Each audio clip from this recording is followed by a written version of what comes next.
मराठी भाषाचा भावार्थ मराठी, बोल मराठी, चाल मराठी, जगण्याचा ध्यास मराठी, महाराष्ट्राचा श्वास मराठी.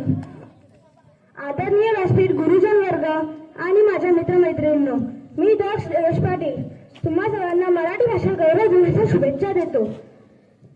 लाभले आम्हाचं भाग्य बोलतो मराठी, जाहलो खरेच धन्य ऐकतो मराठी.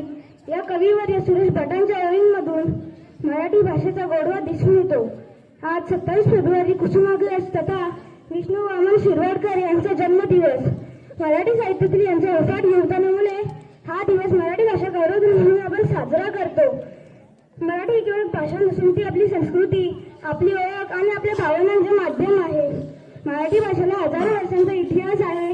मराठी भाषेने आपल्या छत्रपती शिवाजी महाराजांची शौर्य कथा सांगितली, समाज सुधारकांचे विचार दिले. संत ज्ञानेश्वर, संत तुकाराम यांच्या अभंगवाणीपासून ते कुसुमाग्रज यांच्या कणा कवितेपर्यंत मराठी भाषा अत्यंत प्रगल्भ आहे. आजच्या आधुनिक काळात इंग्रजी शिकणे आवश्यक आहे, पण आपली मातृभाषा मराठी विसरून चालणार नाही. मराठी भाषेचा वापर वाढवणे, मराठी पुस्तके वाचणे आणि मराठीत बोलण्याचा अभिमान बाळगणे ही कुसुमाग्रजांना खरी श्रद्धांजली ठरेल. शेवटी इतकेच म्हणणे,